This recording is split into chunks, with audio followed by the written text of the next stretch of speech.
I don't think anybody that meets somebody for the first time and has the opportunity and wants to have a sensible relationship with them sets out to fail. I think everybody has a genuine motive as to how they want to approach their relationship. But motive and compatibility are two different things. We all have good motives. We all want what's best until the mix doesn't blend. Different blends, different cultures, different things going on in the lives and mind of the person that you're with.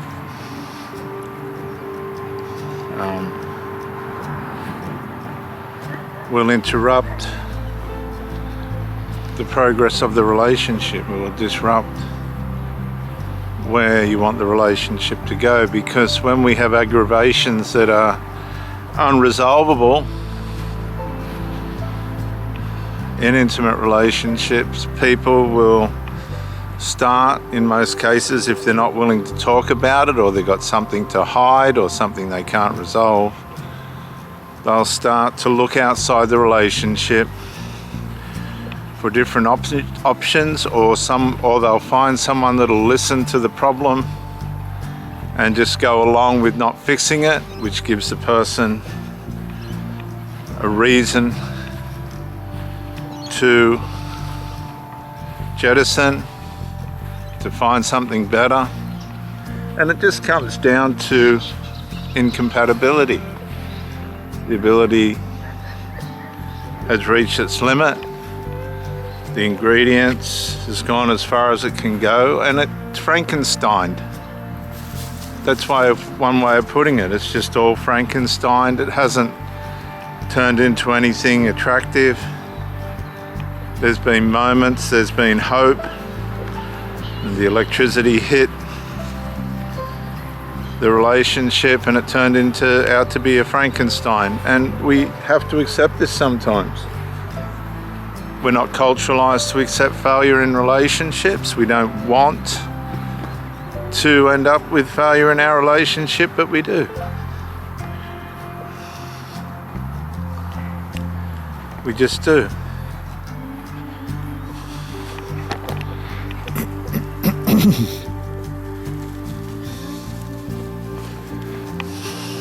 And this can bring heartache and pain. Some people never get over it. Some people never find a way of fixing or healing.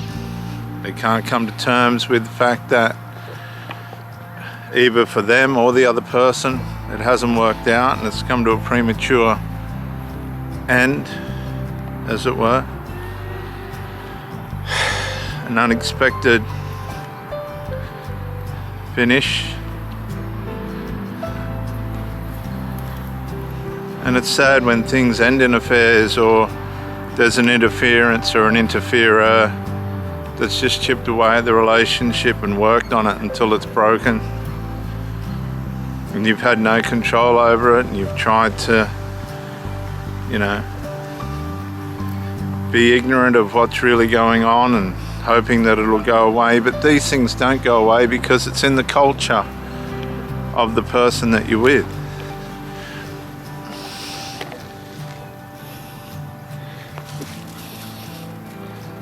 It's just in their culture. This is how things work out. I've spent months and months hoping that things would change, and I guess people have been with me the same, hoping the same.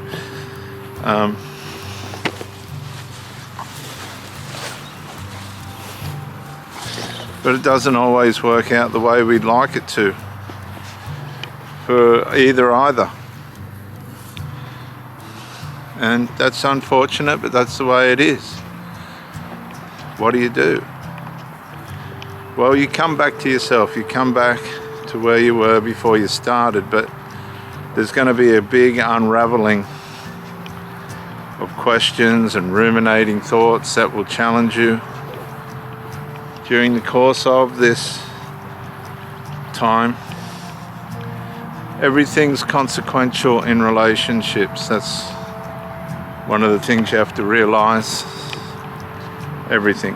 And you don't have to be sour about it, although there'll be moments where we are. You feel betrayed, you probably feel that you've let yourself down, the other person down too. But it's just the way that we are. We've got limitations. We're not perfect. We're not infinite. And there's things that we learn we can be thankful for. Things that we should have known that we neglected. That we need to pause and consider and make sure we don't let happen again. All these things that challenge us and cause us to fail. But if you haven't gone into the relationship with the intention of hurting or harming or with some evil intent, well, you can leave with a relatively clean conscience. It doesn't mean you don't have a broken heart. If you got drugs involved and all these other things that people allow to wreck things, then you possibly and probably shouldn't have gotten involved in the first place. But you did. I've done it too, and you see a really nice, kind person, but there's just things attached to that person that are not going to allow the relationship to flourish.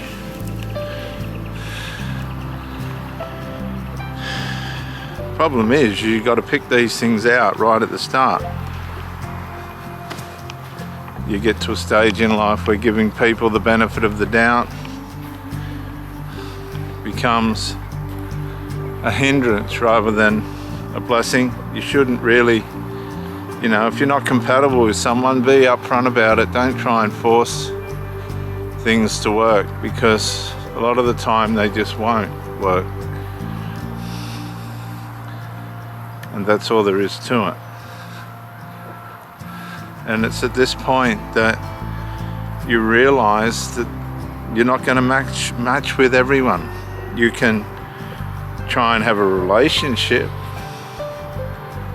but that doesn't mean it's going to be a match. You might have a time with that person. I've seen this so many times, where it all starts off dandy and something has to come along and wreck it. Happens all the time.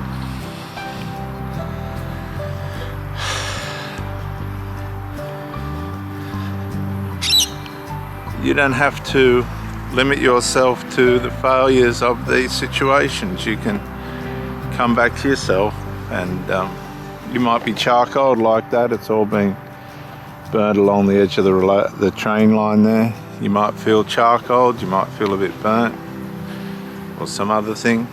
Come on, Hank. You might feel cindered, as it were. But it's not the end. That's the message here. It's not the end. Learn from it. I'm sure the other person will learn as well. Learn what the problem was from your side.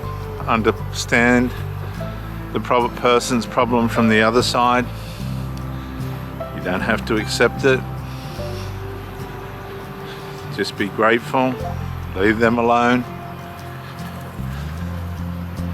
There's no point interfering. Eat well, sleep well, do your exercise. I'm sure there's plenty of parkland and stuff where you live. Do the regular, usual thing and get a pet, a cat or a ferret, a mouse or something you can distract yourself with and care about. That's my daughter's dog. Typical child gets dog, parent gets lumped with it scenario. Continue in your sports or regain your sporting life back and your devotional life. Maybe those things weren't affected. But just learn and know that sometimes things end. It's not the end. Just be grateful. It's going to leave a bad taste in your mouth, but only for a time. And then move on. Find what it is that you're looking for. Learn, heal, recover, and never go back.